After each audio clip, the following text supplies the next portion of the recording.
Effect podcast show. My name is Paul Virzi, and today is what? It's Wednesday, June 24th, 2020, and you guys listening to episode 452, and I have another special episode for you guys today. My guest today is a old friend, man, somebody that worked with me on the road and just even at home here in New York, New Jersey. Super funny comedian and very talented actor. His debut comedy album, Failed Running Back, debuted 1 month ago at #1 on iTunes. He's a good friend, the man, the myth, the man without a haircut, the one and only Chris Lamberth. What's up, buddy? How you doing, man? I'm doing good, man. Thanks for having me. Always a pleasure to talk to you. Yeah, man, it's been a long time, and I wanted to get you on the show, and I know your album came out a month ago, and I'm glad with scheduling and everything we were able to do it this week. Yeah. First of all, congratulations on the album. It's funny, Chris, because I was talking to somebody, and I think you did something really smart. I was actually talking to Kevin Bozeman. You know Kevin Bozeman? I know of him. I don't know him personally, but I know of him. Funny guy. Yeah, funny guy. Chicago, comedian from Chicago, national headliner, and we were talking about people that do albums, and I said something today, and he was like, yeah, and I said, anytime you want to do a comedy album or a special, wait 6 months to do it after the time that you want to do it, because, I did mine 14 years in. I had a little stupid sample thing, like my first couple years or a couple of my dad jokes, whatever, I handed out in South Carolina. But as far as doing a real album, I waited 14 years, and I kind of stand by my album today. And I know you've been in the game for double-digit years, and I always think it's smart to do that, because we were talking about, like, guys that do, like, they're like, yeah, I got my third album, and you're like, they've been doing comedy 7 years. And, but you waited, and look at the product. The product was #1 on iTunes because you waited and you were a seasoned vet instead of doing it too early. Yeah. The interesting thing about this project was that I've been calling it an EP because it's not a full hour. It was basically it's about 24 minutes of material, stuff that I've been working on over the years and developed. And it was basically my reaction to the pandemic, because I had that fear of death, not necessarily the fear of death, but what would I leave behind as a comic, as an artist. So I was just like, damn, if I die, people just have hours of me blabbing about movies on a podcast for and then it's like, but I don't have anything with a barcode on it. And I've always wanted to do a project. So this one, prior to the pandemic, I was trying to put something together, and the dates never really worked out for me to do this. And I just put together a collection of my jokes, like almost like a mixtape, how like some of my favorite rappers would do. And there's no music. It's based on a set. Most of the set is from this show that I did the night that Kobe died in New York City, on this UCB show called If You Build It. And I did about 12 minutes. There were a bunch of people there because Alana Glazer from Broad City was on the show. And the place was packed, and it's a cool venue. It's underground at this place called Subculture. And I crushed. And it was like a great set. I did 12 minutes. The opening bit is me talking about Kobe, not necessarily saying anything bad about him, but like my reaction to somebody that had this great story about Kobe and didn't want to share it when everybody was hurting. And I had a really good set, and then I added some bits from that, bits from the DC Improv that we did together. One chunk is from the Borgata, and the last chunk is from me at the Vintage Lounge in Gotham. So you kind of get a good idea of who I am as a comedian, and also as a person, I would say, Paul. If your listeners got a hold of Failed Running Back, I think it's worth their time to check out. Yeah, and I like how you did it different too. I like that you did it different like that because a lot of people, you know, I know. Well, Chris Rock did that one HBO special where he was in different locations, but Kill the you're messenger. doing Yeah. you're doing different locations, but different material at each one, Right. right? So that's a really dope thing, and that's kind of new actually. And yeah, I would imagine that people would kind of get different versions of you in those venues, but at the end of it, get all of you. Yeah. You know what I mean? You get all of you, but like, you know, we know what it's like to be in some underground place that's packed or a place that's a little smaller and different. So, well, yeah, man, congratulations on the success of it. And, you know, definitely to my listeners, check it out. Definitely check it out. Now, were you talking about this pandemic thing? Were you, oh, that little thing. This little Yeah. thing that's killing everybody. Yeah. This little. Yeah. Yeah. Yeah, 122,000 deaths, more than World War I. You know that thing we're dealing with? That thing. No, but are you social distance? Are you social distancing, Chris? No, what I'm saying is, are you like afraid? Are you at high risk? Do you have any precondition? Because I know we've been friends for a while, but I don't know. I didn't know you to have any kind of like asthma or any kind of like. Do you have any preconditions or no? No, just that I'm black and it's hitting black people. But I don't think I don't have anything, you know, I just respect it. So I've been social distancing, I've Yeah. been staying away. I've been like I mean look at my face, look at my hair. Like I haven't been I like have clippers that I shape my stuff up, but I don't know about I think if I touch my hair, like it's gonna have to come off. Because if you make No, I one would have mistake, lost control of myself laughing if I would have turned the Zoom on and your hair would have been out here. yeah, Like, yeah. yo, I'm scared. I'm scared, but you had to trim it up a little bit, right? Yeah, I trimmed it up for you and your viewers. There you go. But yeah, like I'm just really apprehensive about it. Like I respect it. It could take anybody out, and Yeah. it just it's like everybody's been affected by this, whether they actually had it themselves, they may know somebody that's been affected, they might have lost their job. Right before the pandemic, I was making my Broadway debut in this play called the Lehman Trilogy, which was directed by Sam Mendes, who did 1917 and American Beauty. And it was like a dream come true, a dream that I never thought would happen. And then at 40 years old, it's just like, holy shit, this is really happening. And then for that to be just like taken away, it's like, holy shit. Not only your like dreams are coming true or finally being realized, then it's like, damn, that was a good Broadway money is like really good.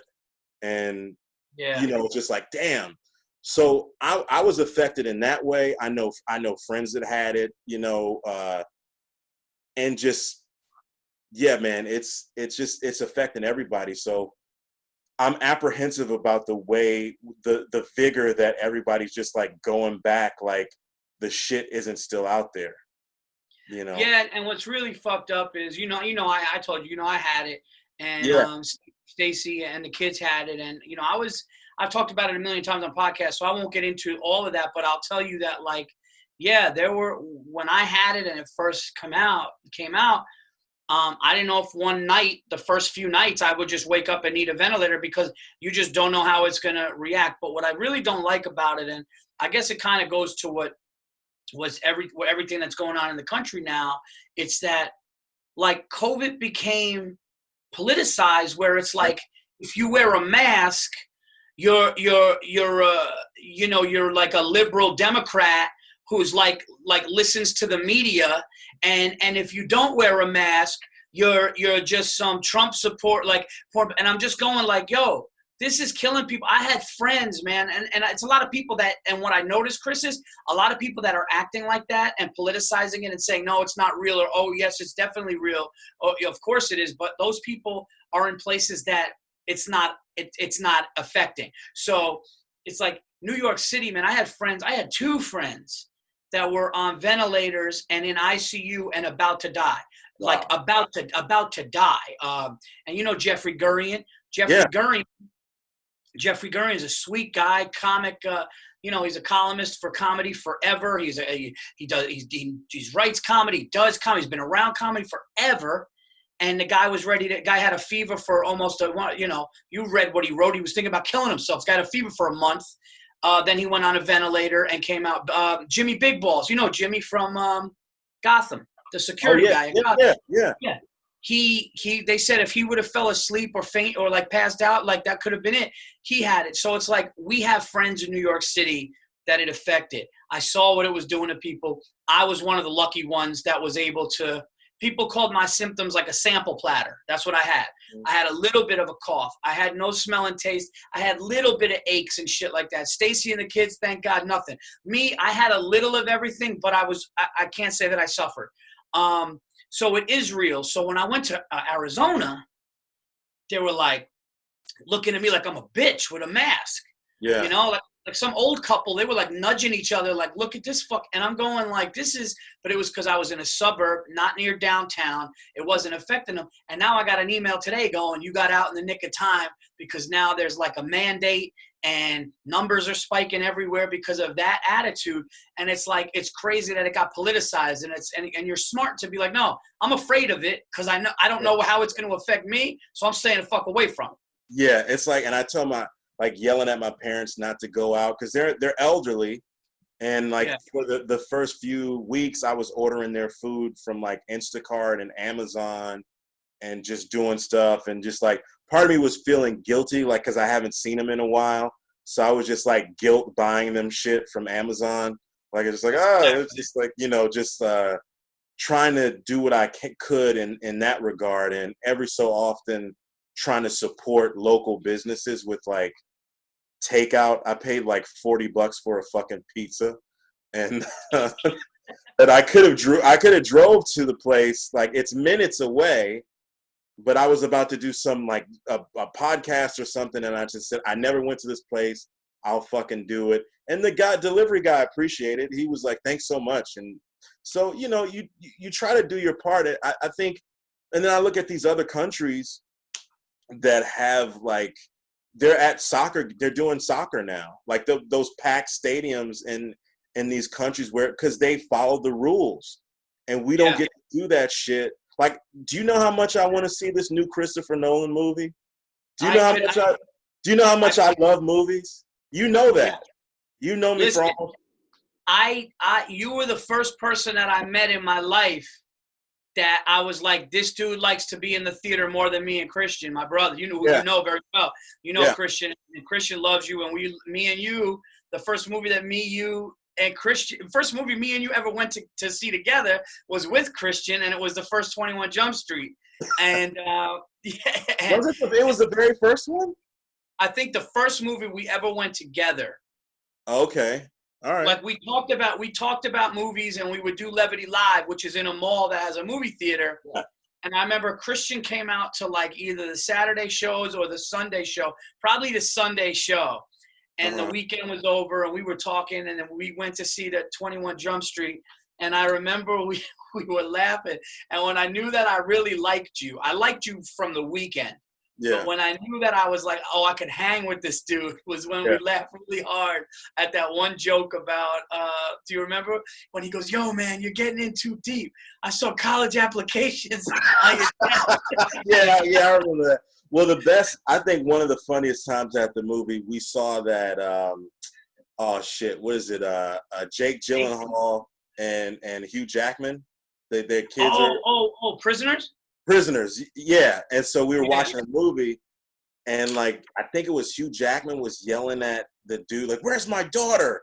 And like Terrence Howard was like behind him, and you like leaned over to me. He's like, "You think Terrence Howard would be like, hey, you think you could know where my daughter is too? You think you could like?"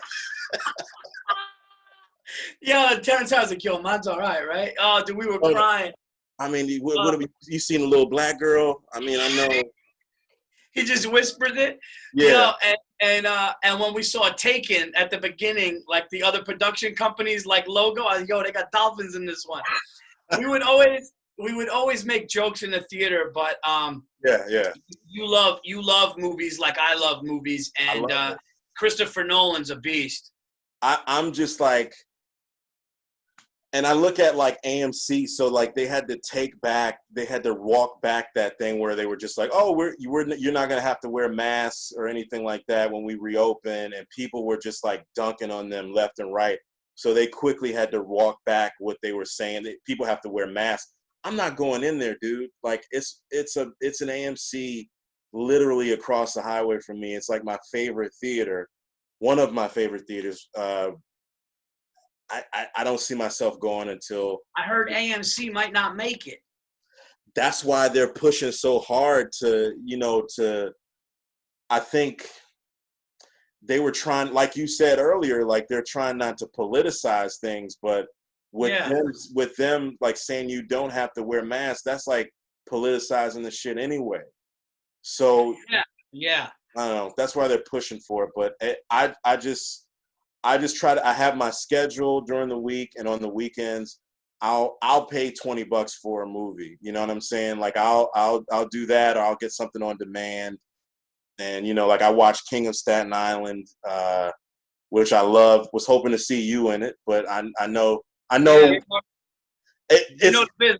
I know the bit, dude. My first SAG gig, my first big SAG gig in New York was Unbreakable Kimmy Schmidt.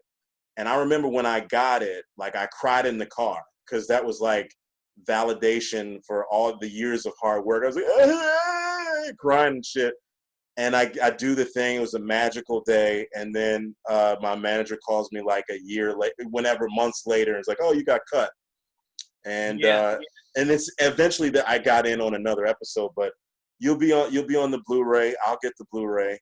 Apatow puts a lot of special features on Blu-rays. Well, so. yeah, and the thing is too, is like the coolest part about working with Judd is, and knock on wood, but it's like, hey man, let's do something again. So, but I just look at it like it was such a cool experience to be like directed one-on-one with Judd, and the scene was powerful. What was crazy was I was like told at the beginning, there's no way my scene could be cut because of the part that it was. And now I could tell people, now people know, but like I was playing Pete's father that died. Right. And what happened was he would look, and there was a couple times where you could see him. He was looking at the interview that I did after a fire. Yeah. But they changed the beginning of the movie with Pete in the car, and that changed the script really a lot. But no, man, it was a great experience to be a part of that. And it was funny because they were like, oh, you're not getting cut. And Burr hit me up the next day and goes, yo, there's a buzz on set about your scene. You're probably gonna get more work. Then Pete tells me, Judd says, hey man, wait till you see what Virzi did last night. So I'm going, oh, I'm good. And then all of a sudden they're rewrites, and I'm like, oh fuck. But no, man, and it's like, and I'm really sorry about what happened with you in the Broadway thing because, but that's gonna come back, right? Well, I think so. I'm not. They're not 100% sure yet. I know, like one of my castmates was telling me, and what I've been seeing is like I don't know how much regional theater like across the country sets the standard. But I was told like March 2021 is when a lot of stuff is going to start to come back. And that to me sounds reasonable. So if that show is back, I'm hoping I will be there if they'll have me. So, man, knock on wood, but work begets work, and it will both come back. I mean, you made a good showing on set. So it just, I think when you start to get stuff when you're older, you kind of have more, you're more realistic about things, and you kind of like, if it happens, it happens, and you appreciate it. I don't know. Hopefully this shit comes back. But I know what you mean. Because it's like, for me, acting was always second anyway. So it was like any acting that I would get from stand-up was always gravy to me. Yeah. So when that happened, I was like, great. And people are like, yo, you actually, when you let go of yourself and you're a character, you got some acting chops. And that's nice to hear. And that's definitely something that I want to explore as I grow. But stand-up is my number one. We got the next hour now, and it's even way different from when you saw it in D.C., and we're ready to go put that somewhere. But for me, just putting out more and more stand-up and then acting. But after talking with Judd and dealing with Judd and seeing that whole process, like, man, you know, that was really kind of fun, and it's something that I want to do more of. I want to talk to you about, you know, everything going on here in the city with these riots, with you know, I saw something really funny, and I was like, I got to ask Chris about this. I don't know if you saw, because you still, there was I guess a group of white people that are taking the shit real far, where they started acting like slaves. Did you see that? No, no. Yeah, they started acting. They were like, this is what we did. And they were like, they had like whip marks on their back, and they had like a black dude walking them. And like, then they had like a woman like holding like drinks for, dude, it was, they basically reenacted the reversal of slavery in the park. And dude, this black woman walked over and goes, what the fuck are you doing?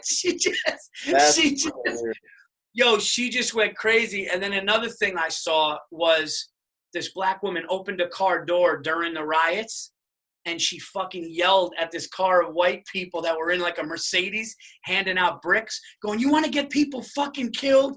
And it was just like, really, I was just like, that shit was, I mean, I wasn't in the city for any of that. And I know some people that were down there, but everything that you're seeing down there, are you, you know, there's got to be a part of you that's like, it's got to be good to see the fighting against the injustice and against those things too. But then all of a sudden you're seeing everything else. So as a black dude who is from Maryland, now lives here and is doing everything you're doing in show business, and then you see this, what are your thoughts on everything going on?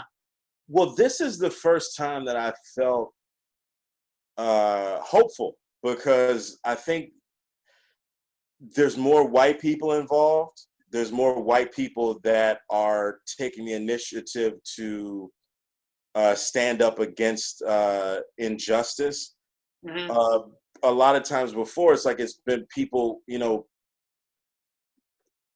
people have been looking for help, because it's this injustice, this systematic injustice, systematic racism can't be solved by black people. Right. It has to be solved by white people.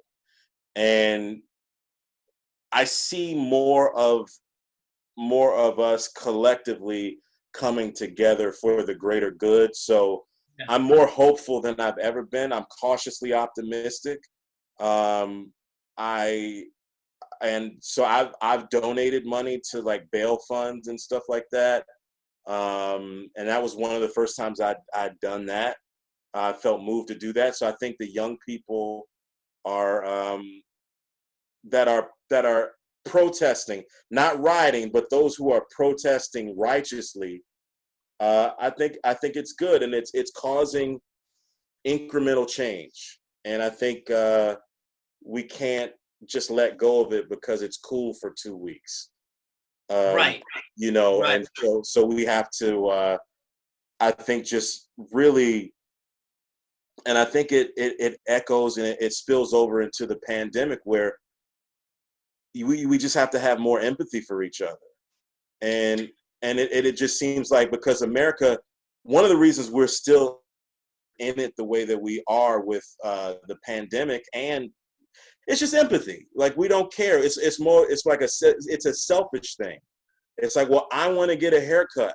I want to get my nails done. I want to go to the beach. I want to, you know, it's like there's a lot of things, and I'm kind of like, I'm low-key reclusive, and I'm kind of a homebody, but at the same time, there's things that I want to do that I can't do because of, I don't want anybody to get sick from me. If I had it, or if I'm asymptomatic and I could spread it, I want to do my part as an American, as a person, as a fellow human being, to get rid of this shit. So a lot of people they're not as saintly as me. No, I'm just like, you know, like it's a hard thing to do, and people don't want to make those sacrifices. So that's where the frustration lies. But with regards to what's going on with Black Lives Matter and all this, I mean, I'll just echo what I said earlier. I feel more optimistic than I ever have been, in spite of the bullshit around it, you know? Right, right. And that's a very smart way to look at it. Like, and that's why I brought up the thing before. It's like when you have empathy for people and you do it the right way, and it seems like a lot of people, man, especially in the city, are doing it the right way. And I know, listen, there's always going to be, no matter what happens, it doesn't matter white, black, anything. There's always going to be people that demonstrate something the wrong way. There's always a few people doing that. That's just life. But it seems like the overall thing on this is it's nice to see that. And, you know, we don't have to talk about it a lot. Me and Sal Bacano, we talked about it a lot. Sal got emotional on the thing. And, you know, he was talking about how, you know, it's definitely a time to treat people a certain way. I agree. I think there will be a change after this, especially with what happened with George Floyd, the way that it did. I know that it affected me, what I saw. But I think overall, man, and that's why, like, those people that were handing out bricks going, yeah, go do that, and then they go off in some Mercedes and shit. And it's like that's but what you're talking about is what I also like and agree with, is that, dude, it's empathy for people, man. I saw something today. I don't know if you saw it, man. It almost made me cry. It was crazy. There was like 100-year-old white lady who was like shaking and couldn't get in her car, and she was trying to get in her car, falling down. And these 3 black dudes just picked her up and like helped her and like put her in the car, dude. And it was like one of the nicest things. And then I saw the reverse of that. I saw this one, you know, this thing. I'm actually glad that the news is showing some positive stuff, where I saw this black dude, this white guy fell, and this black dude like picked him up like to help him. And I was just like, dude, if we treat each other like that, and it was always like that, man. And you know, it's kind of crazy that people can't always treat people of different color the way that me and you have treated each other in our relationship, right? As friends. And yeah, and I just wanted to get your perspective and you know, and see it. And I think that that's a smart way to look at this. Cautiously optimistic is a good way to look at it. But listen, if it's a step in the right direction, then that's awesome. Yeah, and I'm seeing a lot of my peers that my whites, a lot of my white colleagues and buddies talk about it more without being prompted to, like, you know what I mean? Like, it's a reaction to like, oh, this thing is happening in our country and it's fucked up. So it's like, oh shit, okay. I guess welcome to the cookout, Paul. Yeah. You might not get that. Your black listeners will get that one. It's like if you're a cool white person and you're about progress for black people and everybody, then you can come to the cookout. Right. Well, I mean, I think anybody that's not for progress for anybody in any race, and treating everybody with empathy and respect, and like you said before, a human being, if anybody's like that or thinks that they're better and that they look, you know, at people, so I mean, that's just in 2020 to me, that's crazy. You know, this isn't fucking, you know, 100 years ago, whatever it was. It just seems less than that. But yeah, but yeah, man. Hopefully, you know, I can't wait, like you said, man, with the Broadway, March 2021. I had my first theater gig was going to be at the Wilbur. I know. Yeah. In 3 days, this Saturday, and it got moved to March 13th, 2021. But you know what? I'll take that. You know what? It's less than a year away. It's safer. Hopefully the shit's behind us and people do not have to worry about either wearing a mask in the thing or you know, just a whole quarantine or half capacity, quarter capacity, 10%. It's like, I don't want to do my first theater gig or my first real big legendary venue and have that. So I'm glad that I can hopefully, geez, knock on wood, that by that time it should be good, you know? Yeah, for sure. Yeah. I visited you when you were opening for Burr when he was doing that Wilbur week, and we had the best fucking Chinese food I ever had in my life. Was it like, well, we went to Chinatown, was it dim sum? Do we have, or? We had General Tso's, we had dumplings, and I remember I don't know if they had like a beer alcohol curfew or something. They had like an alcohol refrigerator, and I tried to grab a beer, but it was too late, and they yelled at me. Yeah. I was like, whoa. I was like, okay, all right, but it was weird. But that was literally some of the best Chinese food I ever had in my life. I don't know the name of that place. I remember doing I forget. I think I might have been doing another show, and I mentioned that, and people were like, "Where is it? Where is it?" It was just downtown it was just like a couple blocks from the Wilbur, right? Yeah, it wasn't far from the Wilbur. We walked. We Yeah. walked either from the hotel or the Wilbur. It wasn't far. You also loved Double O in Poughkeepsie.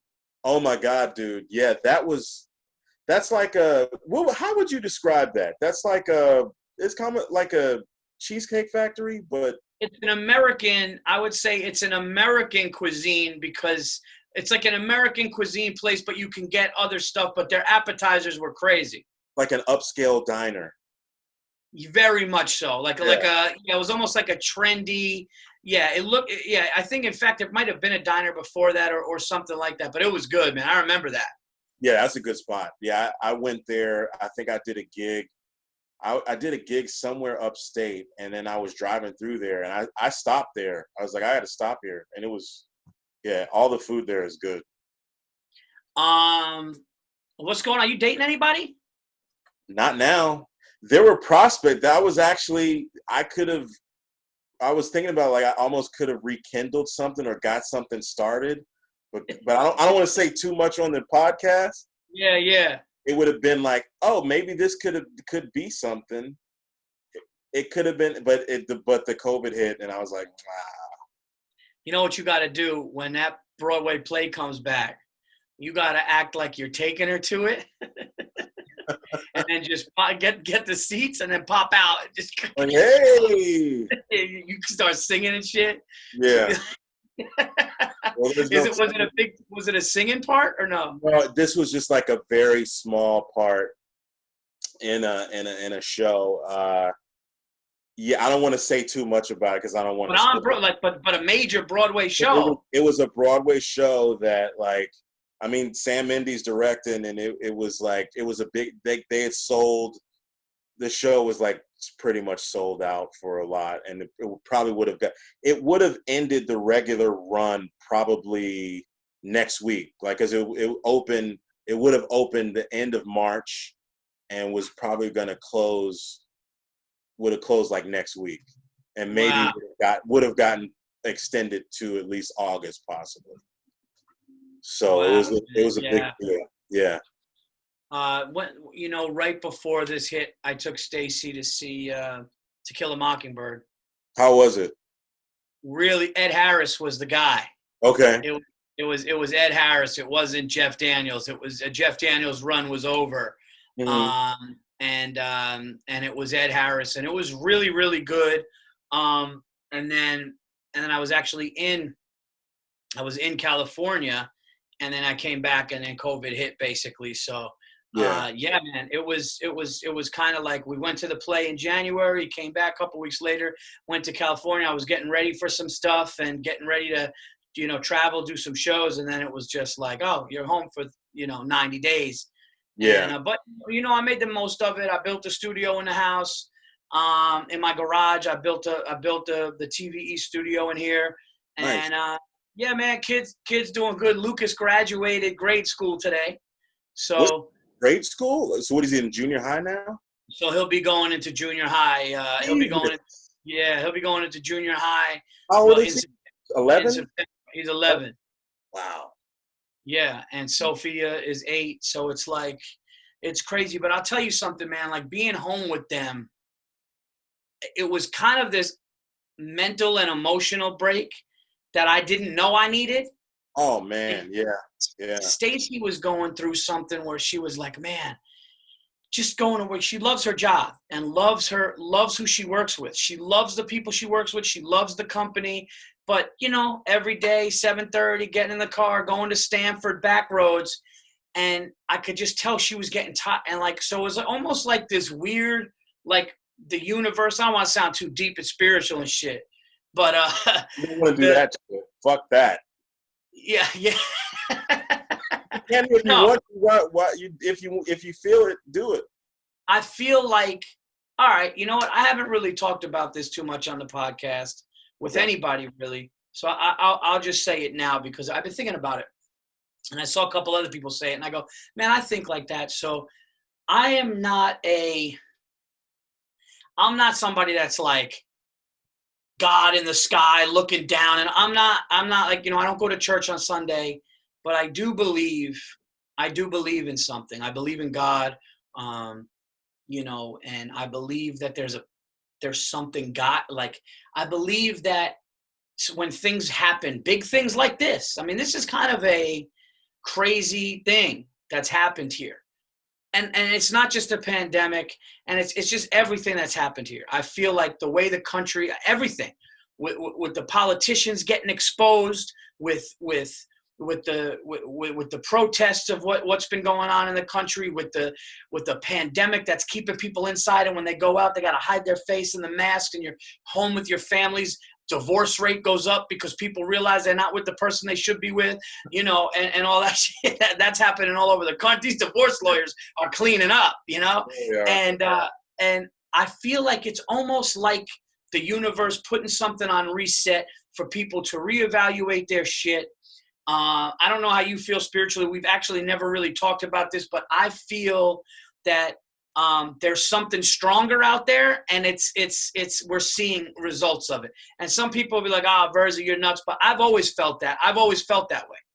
I think you're absolutely right. I mean, as far as spirituality is concerned, I mean, I grew up Catholic because I went to Catholic school. My parents were from the South, like Virginia and North Carolina, and they were like primitive Baptists, like the just like really like intense black church stuff. And so when my parents put me in a Catholic school, and my dad converted to Catholicism, and because I was under 10 years old, and I told my dad that I wanted to be baptized. And my dad put me over the sink, and he poured some water over me. He was like, "You're baptized." And I don't know. And then he just like, he was taking the classes, like the catechism stuff, and he converted. And then I went through the process, and one of the reasons why I don't go to church anymore is like, it's the touching kids thing. It's not kind of fucked up. It's fucked up. So like that's where, and it's like, I can't really like divorce that. You know what I'm saying? Like, so it's just kind of like, I like the teachings and like what it is to be a person who is, I guess, Christ-like, is to, like what we talked about, having empathy and caring for people. So I didn't divorce myself from that. Try to be a decent person. Don't be a dick. Try to be a halfway decent person, as I always like to say. And so I've always taken that with me. And I think it is causing people to reset. It is not in the way that I would have liked, with all these people dying and shit.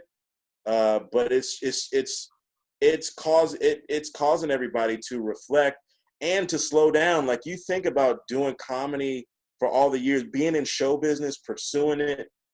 Like I think like I dedicated most of my life to this, and it almost makes, I always have to, I think as comedians and as artists, we always examine ourselves. So there's always that focus that we have, and we're constantly recalibrating ourselves. So it's not abnormal for us to think that way, like you admitted to thinking.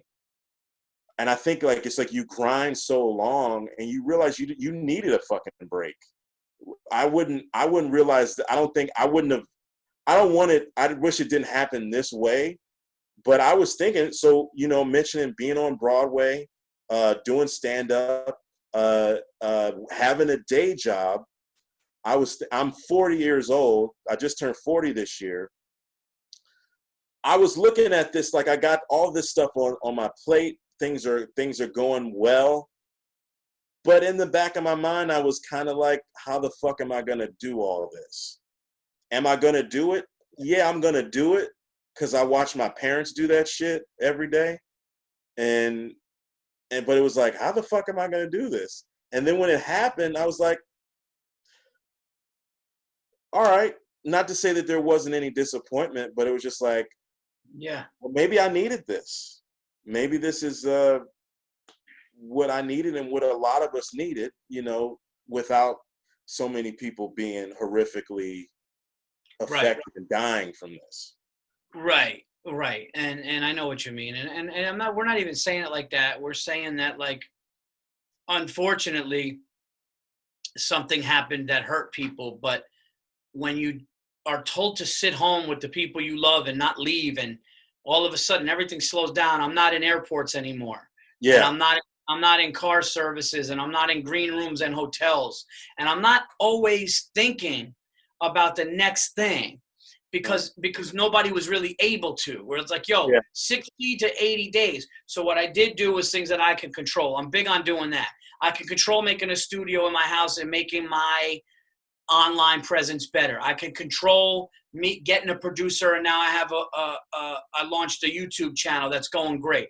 I could control putting clips out of things that people didn't see of me. So I can build my stuff that online here now. I can do that. But I can also, I'm not running to the city tonight. You guys want to watch a movie and shit? We'll watch Sonic. I don't give a fuck. I'll watch all these kids' movies. What did you think of Sonic? We saw. That's why I love you. You love movies so much. You'll be like, I could be like, there is a deeper power. You're like, hold on, man. What'd you think of? Sorry about that. No, I'm kidding. You're right. I actually thought Sonic was going to be an absolute travesty, and I enjoyed it. I thought it was. I mean, I went into that movie with like, yo, me and Stacy and the kids are going to sit up and watch a kids movie, and it's going to be Sonic the Hedgehog, and it's probably going to be like horrific. And I thought it was pretty good. I mean, for what it was good. Yeah, I mean, did you have a Genesis as a kid? Loved Sonic. Genesis is my. Not only did I have a Genesis as a kid, let's talk video game systems. Oh, I was not a Super Nintendo kid ever. I was a Sega Genesis, in my opinion, as far as games that I got locked in. It was Sega Genesis. It was because I think, correct me if I'm wrong, Sega Genesis had Contra? Or no? Nintendo had Contra. Nintendo Contra was a Konami game, and Nintendo had it. But that's the original Nintendo. The original Nintendo. Okay. No, there was a hockey game I loved on Genesis, and there was NHL 94, maybe. What's that? NHL 94.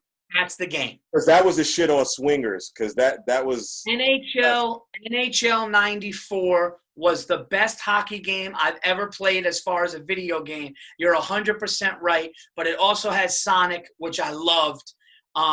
So Sonic was the one that came with it, that was like their Mario. Right. And then, so I never got Super Nintendo. So I went from we had Atari, then we went from Atari to the original Nintendo with Mario. Then I did not do Super Nintendo. Then I went to Genesis. Mm-hmm. And that was overall, if I have to say, my favorite video, like the thing that gives me the most nostalgic feeling was the black little Genesis with the circle, and you put the little, that was my shit, man. Yeah, I was trying to think. So I'm a casual game. Well, yeah, it's funny because you were talking about, I did my studio and it's all in my house. And I was thinking about, I was like, I bought a PlayStation 4 Pro. I have a regular PlayStation that I had for like 5 years, and it's cool.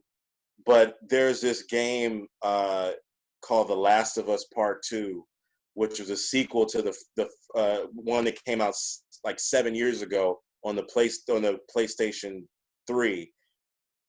One of the most incredible games I ever played in my life. So Part 2, like, I just went all out for it. Part 2 just came out last week, and I really love it. There's a lot of controversy around it, but I was thinking about this, like my anticipation for this new game made me think about the times when I was a kid. I was trying to think, like, have I ever had this much anticipation for a game or excitement? And I was thinking about it. I was thinking, like, I remember one time, I said this on a show before, but like I think I got good grades on my report card, and my dad, it was the summertime, and my dad bought me Bulls versus Blazers in the NBA playoffs for Genesis.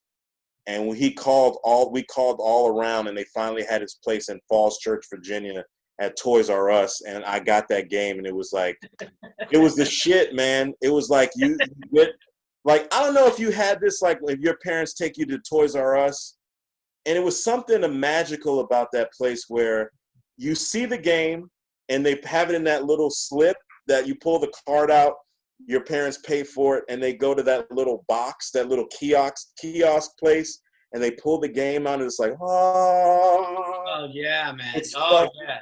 It's the shit, dude. And your parents, like my dad, would, oh, you want to go to McDonald's? You want to get something to eat? And you're like, no, I want to go home. I want to go home and play the game. Yeah. And it's just something like magical. And I'm trying to hold on to that like childhood wonderment of like being fascinated by art still, because you know, the older you get, the more you kind of like lose touch about things that are seen to a lot of people as frivolous, or as an adult that are supposed to be. Well, that's frivolous. Why you're a performer, and that's why you're a performer. Because what did Seinfeld say? He said when a comedian is 40, they're like mentally 20. And I don't think that's 100%. I mean, I don't think we're 20 years mentally younger, but I think that we hang on to things. We hang on to things that are that give you that feeling of being in Toys R Us. Toys R Us was the shit. I remember walking into, dude, when you would go in, I remember KB Toys. I was talking about that yesterday. Like another great moment.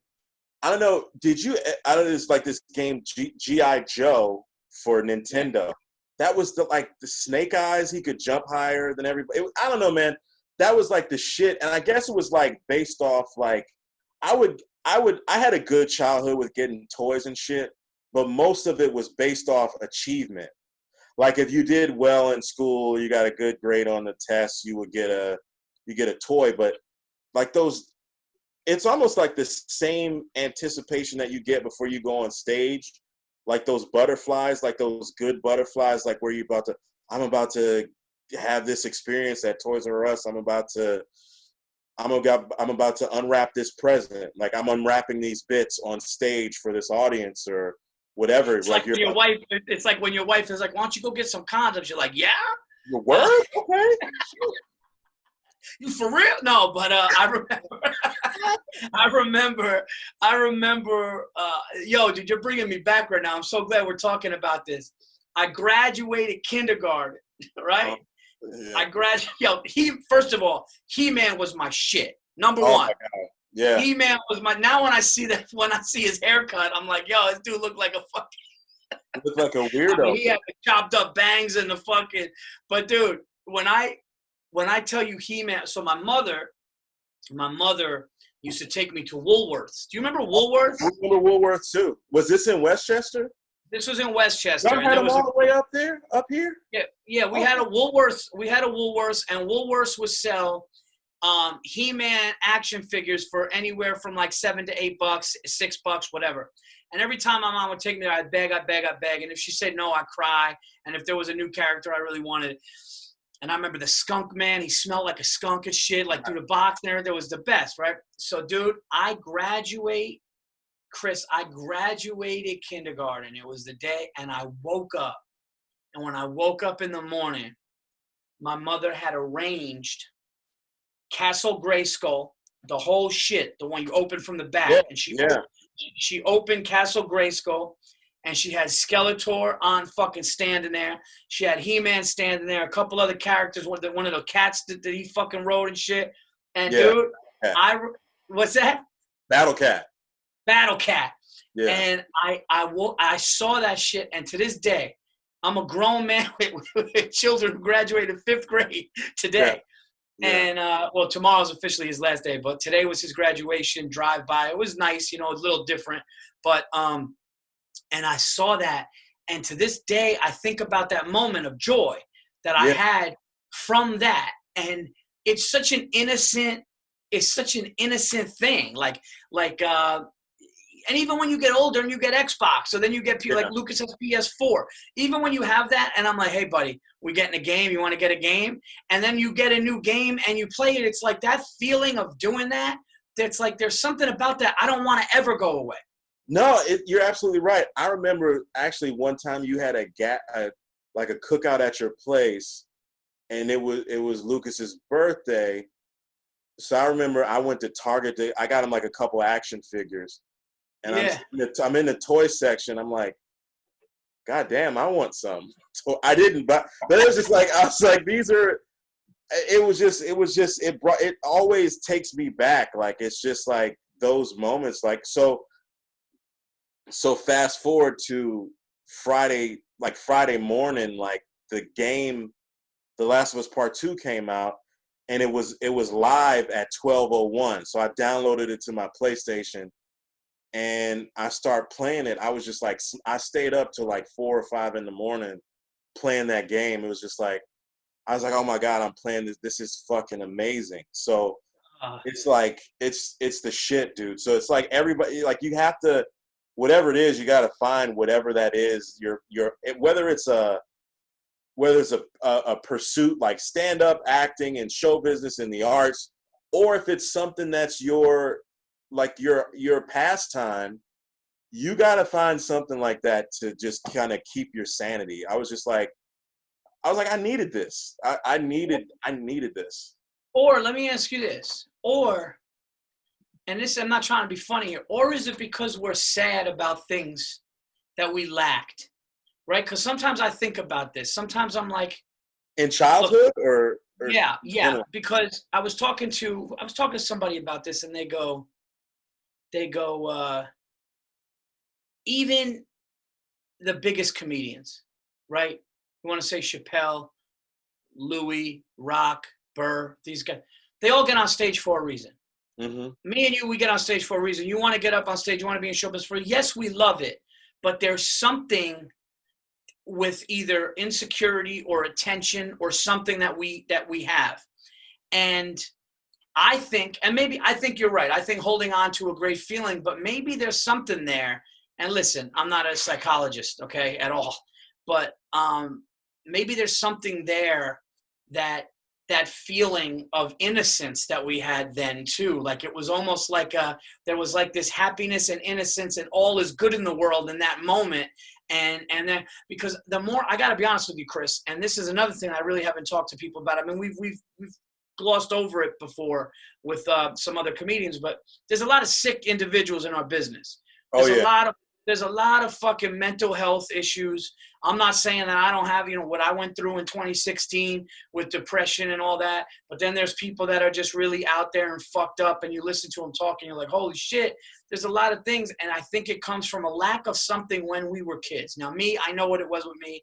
Parents divorced, a lot of things happened. Felt like I was stripped of things, especially security. So going back to those moments of like He-Man and Voltron and all that shit was like, oh, because that's then during my, whatever I was going through then, that kind of was the Band-Aid then. Yeah. Right? Like that was the Band-Aid then. So I think about those things, and now I'm like older and I have my own kids. I'm going to not make the same mistakes I made with my kids for sure. Yeah.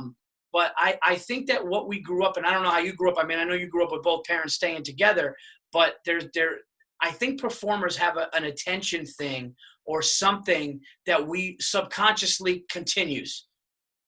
Yeah, I think with something that like I just look at video games as a pastime, but I think Chris is like, yo, can't I just have a video game, man? What the fuck? Just fucking have a fucking PlayStation without being judged. No, it's just one of those.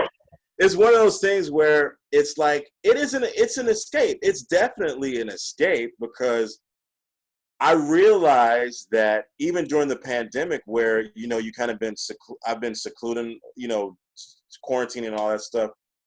I still have the day job that I'm working from home. Like I'm grinding on that harder than I think even harder than I was when I was going to the office every day. And I was like, oh shit. I've been doing this for 3 months. I've been grinding at this. let me take a couple days off. I took last Friday off, and I took the Monday off, and I got into that video game, and it was fun. And then I looked at my apartment. I was like, I need to fucking clean my apartment. So this weekend it's just like, okay, back to reality. And like the next day it was like, okay, back to reality. I gotta do my shopping, my grocery shopping. I gotta clean up. I gotta do this and that. But you were living like a piece of shit, weren't you? You were living in a dirty ass house playing video games. I wasn't even eating anything. Like I was just like, I gotta get.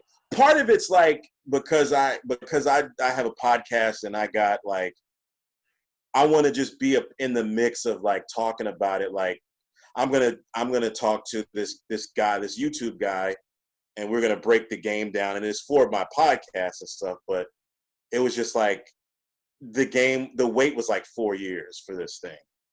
So now I'm just like, okay, that was done. I love that, and it's just like back to reality.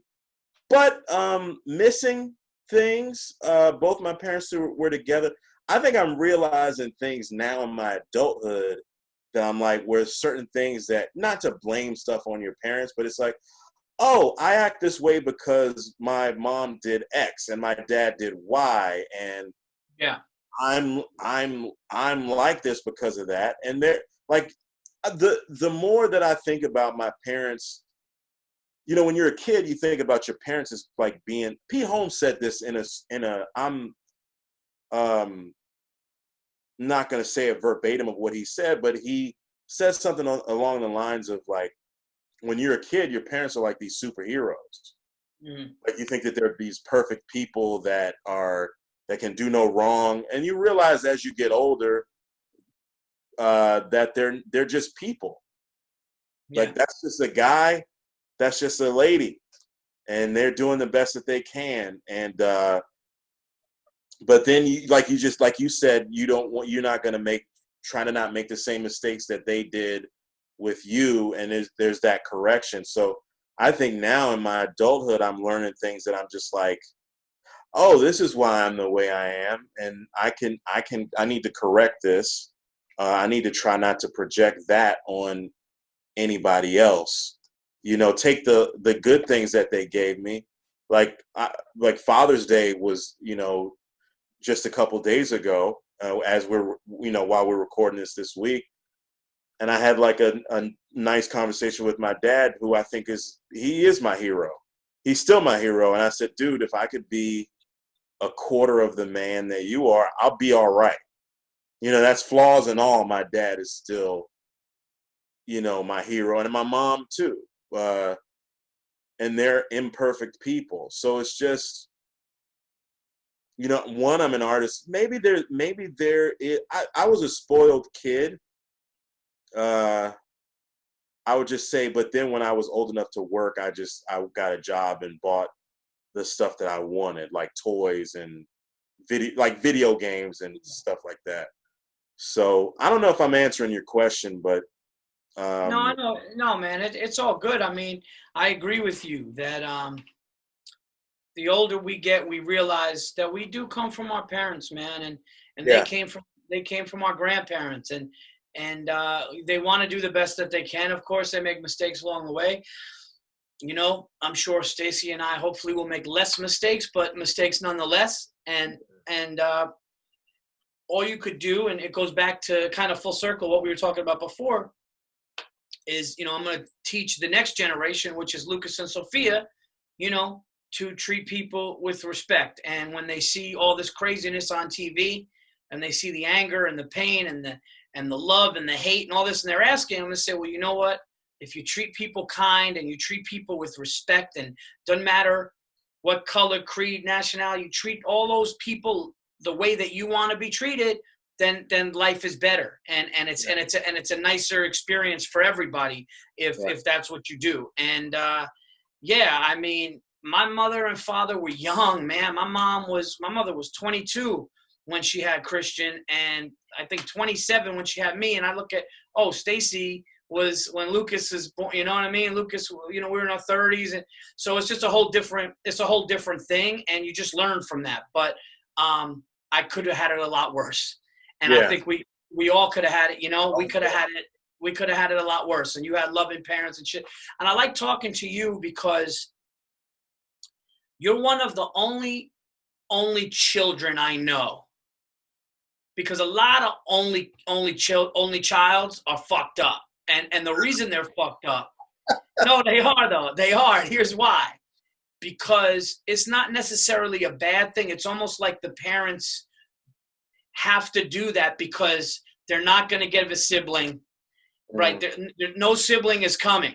So when you're your parents' universe and everything is about you, you're kind of. I had a friend who was an only child. Kid was a dick because he had this thing about him where it was like, I mean, dude, I went to this kid's house on Christmas. I mean, he had shit stacked up to walls. I mean, he was treated so overly. Now listen, it was nice to see the love, but then when that dude went out into the world, you could see a little bit of entitlement and a little bit of, and you're somebody that I see is like, you act like you had 8 older brothers and sisters. You're very humble. You're very respectful and nice. And I will say this about you, man, as somebody that's a younger comic than me and my friends, as far as, I don't mean age, I mean younger in the game. You always had one thing you said, and I always mention your name. I actually mention your name about it.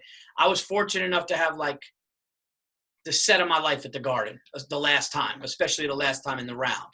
Yeah.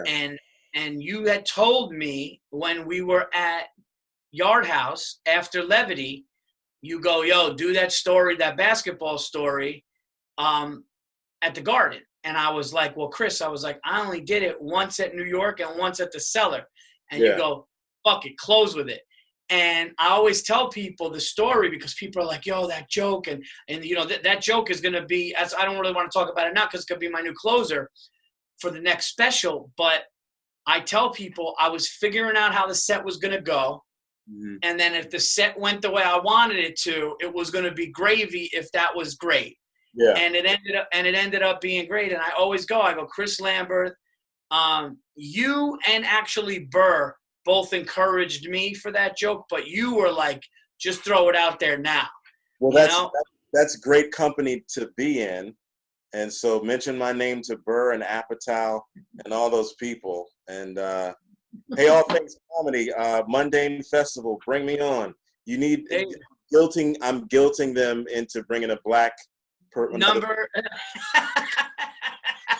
That'd be good. Gimmick, and you're doing the black people. Hey, I think, come on. No, but would be, hey, All Things Comedy, turn on the news, motherfuckers. Come on. Yeah. And the #1 comedy album on iTunes when it debuted. That had to feel good, right? It felt good when it happened to me. Dude, I cried twice. I cried on my couch. So I woke up I woke up in the middle of the night, and then my two of my mentors, you know, one of them, Randolph Terrence and Andy Klein, who we worked with in at the Improv. And love Andy, and I only met Rudolph once or twice, and he was great. Randolph, my bad. Oh yeah, they came. Randolph came in. He came into the green room. Yeah. Anyway, love those dudes. And so we were in the text chain, and Andy sent me the screen cap, and I was like, "Holy shit! These are like." It was like unbelievable because you see it happen to your friends. I saw it happen. You see it happen to your friends, your colleagues, and just like. Whatever, I don't know what the algorithm was like. People talk about that shit. It's like, oh, it happens for everybody. It don't happen for everybody. No. And so when I saw that. As a matter of fact, no, it doesn't happen for everybody. As a matter of fact, since mine, which was 5 years ago, I've had maybe 3 or 4 friends, you know, get that honor. And some weren't #1. Some were #3, #4. I believe Mike Cannon had a good showing with his. You, and then there's like a couple of other people that I'm like, all right, like they did all right, they got on the list, but like to debut #1 that means that means something. That means that it's like, okay, this is something funny. And when it first came out, people listened to it, and that's a great thing, man. And people Yeah. want to hate. I got my album right here. Yeah. But that's definitely an honor. And I remember seeing the cover of your thing. Mm-hmm. And it was you as a little kid, and I love the title. Failed running back is great. So the whole thing is great, and I know pretty much 90% of those jokes. I didn't know the new stuff that you did. Okay. Yeah. It was stuff when we did. We did Virginia together. We did the funny bone. We did the Virginia Beach. Yeah, you did some from the DC Improv, right? Yeah. The failed running back track was from the DC Improv. Like the failed running back track and the Dawson's Creek poster bit was taped at the DC Improv, and that was it was just one of those things where it worked. I did the virtual press tour, jumped on a lot of podcasts and promoted it, and people were kind enough to have me on, and like it was really cool, like the way that it went to put together, and for it to come out that way, it was really humbling. And then we're in a pandemic where people don't have a lot of money. People spent money and on a thing that I put out. So it's as much as our ego is tied to, what we do, like I'm the shit, the things that we have to do to hype. I always go to Any Given Sunday when I think about stand-up. I don't know if you remember the part where Bill Bellamy was in the mirror. They were getting ready for the game. And he was saying, I don't know the exact lines, but he was a wide receiver. And he was like, you are the best wide receiver in the game. He was like hyping himself up. And the things that we have to do when we have this ego, like I'm the shit, people should be paying attention to me, I'm this, I'm that. And then for things to kind of work in your favor for a change, it floored me. It's humbling because you're like, man, fuck that, I'm underrated. And people are paying attention to this one, and people are paying attention to that one. But what about me? And I'm funny, and I'm tearing rooms down. And then all of a sudden you get it, and you're like, oh, I ain't shit. And you're just crying about it because you're so thankful that actually, something like I never made a list, none of these lists and all these fucking lists that people are on. And then I remember when Night at the Stand came out, they were like, oh, the 6 albums that went under the radar that are really good. And like, I was in that, and it was like, oh, that's nice. And then I'll say this, which is getting heat now of all times because of this, because they re-released it. But when that, when it made the list of the top 10, I was only non-Netflix special. And it really, I put my heart and soul in that. And so I know what you feel, but you deserve it, because you were always working on getting better. Yeah. And I told you a long time ago, you're going to open for people and then stop opening for them because they're not going to be able to follow it, Yeah, you told me, like, I was like, yeah, this is thing, we can't talk about it completely on the show, but it was you like, yeah, that's good. You're like, that's not going to last very long. No, I remember when you told me you were opening for somebody, he's a big, he's a big name. People know him, and you said something that you started to see emails, or you started to see social media posts where people were like, man, like the guy, liked his opener better, opener's so funny. And you told me, and I go, here's what's going to happen. I go, you got good news and you got bad news. The good news is you're doing well. The bad news is you're not going to make that money anymore because that motherfucker not going to want to hear that. Yeah. And it happens. It happens where a guy, some guys just don't, especially guys that aren't murderers. Yeah. See, like the nice thing is, like me opening for a guy like Burr, he was just excited to watch my growth and watch me get better. But Bill is such an unbelievable comic that it was like he's watching like a younger brother coming up. Yeah. You were working with somebody who was funny, but not a murderer. You know, like if you were opening for, I'm just going to throw a name out there. The first name that comes to mind, the DL Hughley just passed out, so that's why it came to my head. Yeah, he's the first person to put me on at Caroline's. Like I met him at Levity Live. You know what? You got to give people their flowers while they're still here, and that was heartbreaking to me to see that, because like, dude, you're a wealthy comic. Why are you fucking out there? But anyway, he was the first dude to put me up at Caroline's, like just for guest spots, and that for a weekend. And he was really nice, really kind to me. And then he took me out to dinner. I think it's one of these swanky Asian-y restaurants. Is it Thai? Yeah, right next door. It was the one right next door, probably. I don't remember what it was called, but probably, yeah, it was really close by. And he got like all this food for the table, and he had chicken, and he was like, and I was like eating it with a fork and knife. He said, "Man, pick that chicken up and eat it with your hands." Like, he was like making fun of me. And I had sea bass for the first time, and that's hilarious. It was he was really nice. So it's kind of like and actually learned from you too as a headliner. You know, how to be a good headliner. Like, oh, you pay for the person's food, you pay for the opener's food, you do X, you do Y, you do Z. So it was just like, I learned that, you know, from you, taking notes from you, and you know, various other people that you pull from to be, like we said, a halfway decent fucking person that shows empathy. It goes throughout everything that you do. See, if you were to open, and I meant to cut you off, but what I was saying was, if you were opening for DL on the regular, doesn't matter how good you were. Right, right. The person we're talking about, funny comic, but somebody that he's seeing you like, oh shit, you know, you go laugh for laugh, and people could enjoy you that night more. And some guys just don't want to deal with that, and that's a test to you. And I told you that would happen. So when you were like, yeah, I'm not really hearing from that person anymore, I was like, all right, but you know what? That's a growth. That means you're growing. And that means that you were always somebody that tried stuff.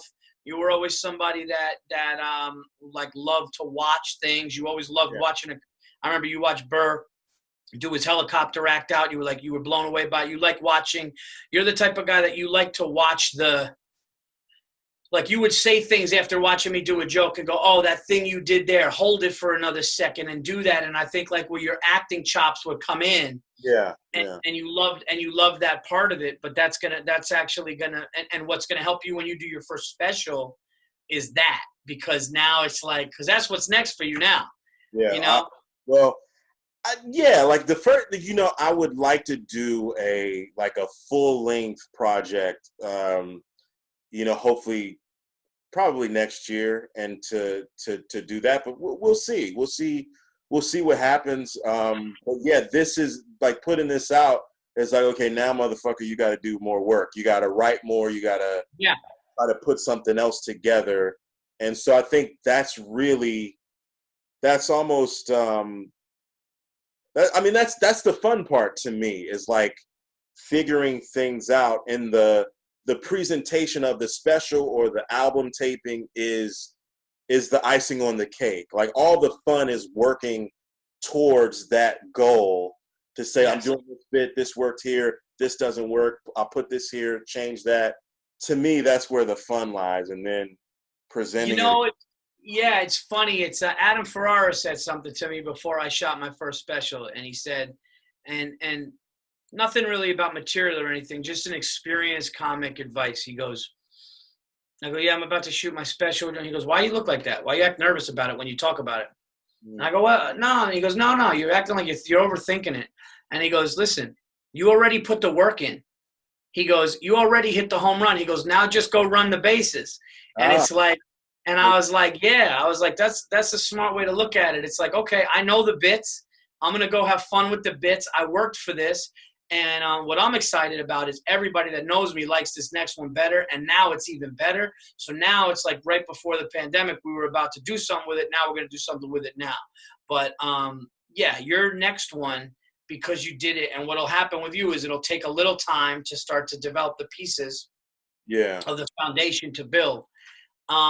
Before I get out of here with you, and thank you so much for being on the show. This is great. I want everybody listening to this to understand that this is a funny man. This is a good man. He's a talented dude, great actor, super funny stand-up comic. And you got to go check out Failed Running Back by Chris Lamberth, which debuted at #1 on iTunes for a reason. I saw this guy working out in clubs, worked with him in D.C., Levity multiple times. I think, did we go to the Hartford? Did we do something in Hartford together once? No, we did Virginia Beach, Funny Bone. We did Virginia Beach, yeah. I'm trying to think what we did. What else we did? We done a couple gigs together. We did some shit on the road, some Jersey shit, something we did. One thing, I think I did a guest spot for you somewhere in South. Actually, I did a guest spot for you in South Jersey. Like, was it Uncle Vinny's or something like that? No, it wasn't Uncle Vinny's because I never did it. Was it was it in Tom's River maybe? I think so, and it was in a hotel. Then we went to Checkers after. All I know is every time me and you worked together, we ended up at some fucking place. I'm trying to think. Some local place. But before I let you go, let's talk. So I'm going to give you a couple movies that I can't take credit for, but Sal Vulcano gave me these recommendations, and it's the same director. The guy did Bone Tomahawk, Dragged Across Concrete, and Brawl in Cell Block 99. Two of them have Vince Vaughn, and one of them has Kurt Russell. One of them is a Western, believe it or not, that gets crazy. And Dragged Across Concrete is Mel Gibson and Vince Vaughn play cops that got in trouble for being videotaped for handling somebody that they were questioning wrong, and they get suspended, and then shit just kind of gets crazy. So those were good. I saw Hunters but give me the Chris Lamberth. Give me one. What I like this year or just in what I would like. I'm asking for a rec. What you would like? Shit. I think this might be too mainstream, but I fucking loved it this year. The Way Back with Ben Affleck, where he plays the basketball coach. I heard that was great, and I also heard my little brother told me that Parasite was really good. Oh, Parasite's fantastic. It won the Oscar. I really like Parasite. The Way Back. I can't fuck with The Way Back. I can't fuck with Ben Affleck because of what he did to me. What did he? Okay, well, what did he do to you? So I was at an after party for The Heat. Okay. It's a true story too. I'll fucking tell Ben Affleck this. I mean, I don't got a problem with him, but I'll be like, yo, I can't. It's hard for me to watch a movie. He said something about the Yankees or some shit. Yeah. So no. And I actually, you want to laugh? It got confirmed. So Ben Affleck, I'm there. Me, DeRosa, Burr, a couple of us. We go to an after party of The Heat, and Paul Feig is there, and there's all the actors are there. And Ben Affleck's there. And this is right when Ben Affleck got the nod to be Batman. Like, this is this is around the same time of the Heat. What was the Heat? 14, 15, something like that? Something like that, yeah. So, because he's been Batman for 5, 6 years. So it was around that time, and he's in there, and this is before he was sober and everything like that. So, I give him a fucking pass, whatever, But I'm wearing a Yankee hat. And I swear to God, Chris, this is real. And then I found something out later, and I knew my gut was right. So when I tell you the second thing, you're going to go, all right, yeah. So I'm wearing this Yankee hat, and I'm just standing there. And this dude, he was on the phone by the elevators. I still remember it vividly. And when he walked past, me and DeRosa were talking to the executive producers, great guys. Excuse me for not remembering. Executive producers we were talking to for It's Always Sunny in Philadelphia. We were talking to those guys. And those guys love stand-up, and they're good guys and everything like that. We're talking that. And, dude, Affleck, not only does he bump me, but he bumps me to the point where no human that's decent would not be like, oh, my God, my bad. Like, it wasn't a little, like, scrape and shit. No. And you know me. I hold a grudge. This motherfucker bumped me hard, and I never forget. Like, I kind of went like that, and he just And he almost walked fast by, and I go, oh, that was definitely on purpose. And I was like, and I know it's because I had a Yankee hat on. Fast forward to, I think, even maybe when he was not shooting this movie, but the movie before, someone said he was directing or doing something. Someone on set had a Yankee hat. And this motherfucker goes, stop everything.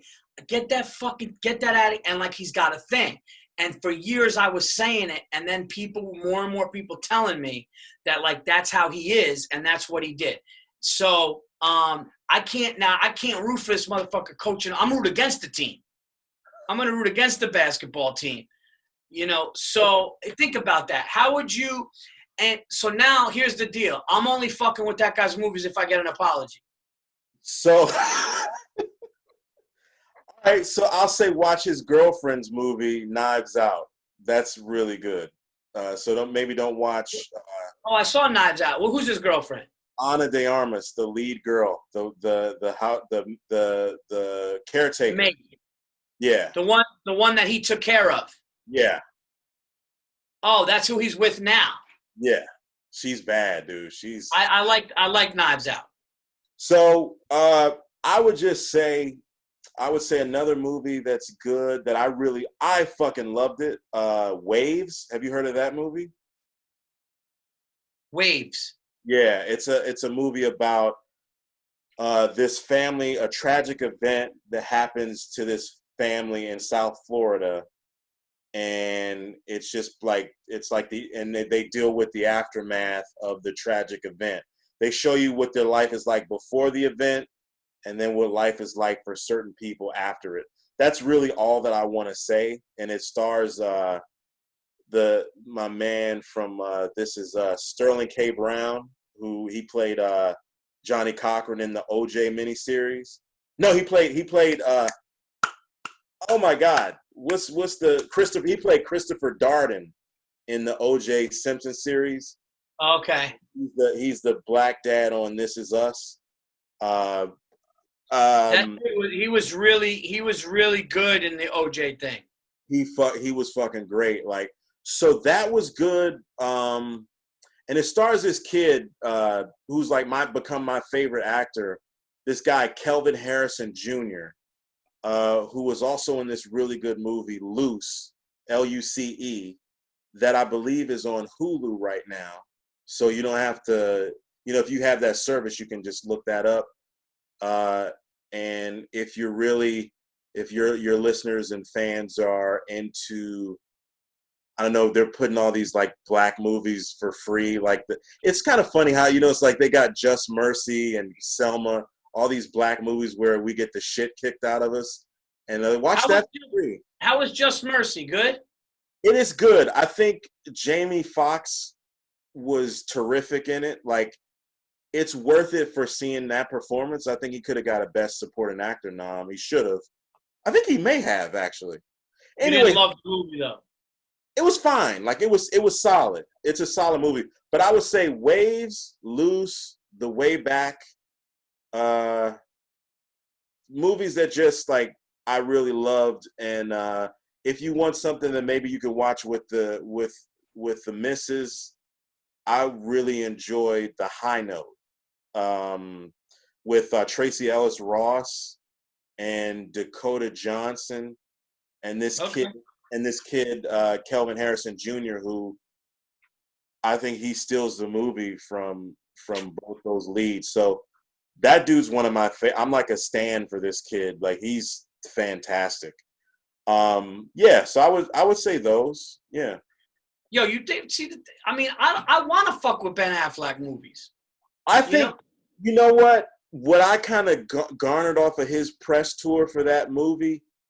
It seemed like he was very repentant on his shit. Like, he was like, I was a bad husband.